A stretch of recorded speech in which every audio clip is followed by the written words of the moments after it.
Hindi raw nababahala si DPWH Secretary Vince Dizon sa isasagawang investigasyon ng NBI sa umano'y anomalya sa 2019 Southeast Asian Games. Handa pa nga raw ang kalihim na makipagtulungan sa investigasyon dito.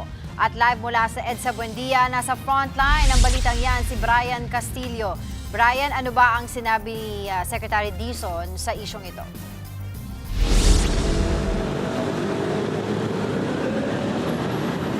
Andre, Angela, nanindigan nga si DPWH Secretary Vince Dizon na malinis yung kanyang konsensya. Sa gitna yan ang sinasagawang investigasyon kaugnay sa maanomalya umunong paggamit ng pondo noong 2019 SEA Games. Sa inspeksyon ng Phase 2 ng EDSA Rehabilitation Project kanina, iginit ni Dizon na maayos at walang bahid ng anomalya ang mga proyekto. Si Dizon ang nagsilbing Bases Conversion and Development Authority President and CEO noong 2019 SEA Games. Ang BCDA ang nanguna sa pagpapatayo sa New Clark City Sports Complex na ginamit sa event. Naunang sinabi ng Palasyo at Ombudsman na ibinasura na ang reklamong graft at malversation laban kay Dizon noong 2021 dahil sa kakulangan sa ebidensya. Handa naman daw makipagtulungan ang kalihim sa isasagawang investigasyon ng NBI kaugnay nito. Pakinggan natin ang pakayag ni Secretary Dizon.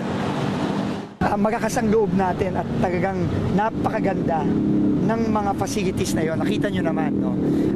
Nagbigay yan ng pride sa atin nung SEA Games noong 2019. Pati mga dayuhan, pati mga taga Singapore, pinupuri yan. Kagaya nga na sinabi na rin ng Ombudsman at ng NBI, 2021 pa yan na-dismiss eh. So, kampante tayo dyan. Pero at the same time, kung mayroong mga investigasyon, kampante rin tayo. Tayo, magko-cooperate dyan. Kasi,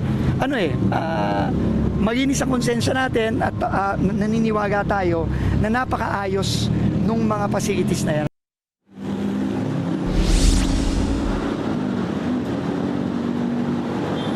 Kaugnay naman ang Phase 2 ng EDSA Rehabilitation Project, nagsimula ng aspaltuhin ang bahagi ng EDSA northbound.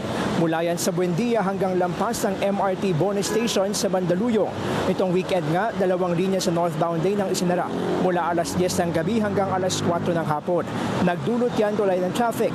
Pagsapit naman ng alas 5 ng umaga, binuksan na ang lahat ng linya sa mga motorista. Pinalawak din sa EDSA Rehab ang mga sidewalk para mas gawing pedestrian-friendly sa mga commuter at mga nagbibisikleta. Mula yan sa Orense sa Makati hanggang sa Monumento sa Caloocan. Target itong matapos ang proyekto sa sunod na taon. Pakinggan natin ang pakayag ni Secretary Dizon. Nakita natin na kawawa talaga yung mga kababayan natin na nagagakad tsaka nagko-commute. So naging commitment natin sa mga commuters natin. Nagagaparan natin yung sidewalk. Dati, ang sidewalk dito, mga 1.2 meters, 1.5 meters lang. Ngayon, mahigit dobre na, nasa 3.2 na. Ngayon, dahil 3.2 na to, pati yung bisikleta pwede na sa sidewalk din.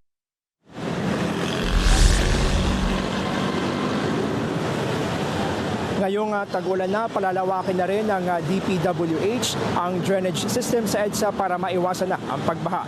Narito ang ulitang pakayag ni Secretary Dizon. Ang problema, yung mga inlet, yung mga pasukan ng tubig pagka bumabaha, lalo na pagka magakasang ulan at matagalang ulan, ang liliit. So ngayon, dodoblein, titriplein namin yung laki para mas mabilis yung pasok ng tubig sa mga drainage.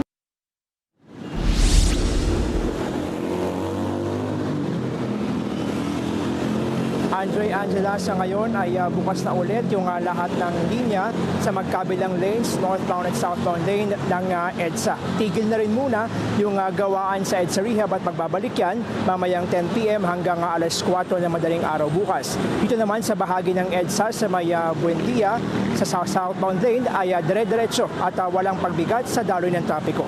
Yan muna ang latest. Balik sa inyo, Andre, Angela. Live mula sa EDSA Buendia, maraming salamat, Brian Castillo. Mga kapatid, Andre Felix po, manatiling may alam pagdating sa mga mahalagang balita sa loob at labas ng bansa. Mag-follow at mag-subscribe na po sa social media pages ng News 5.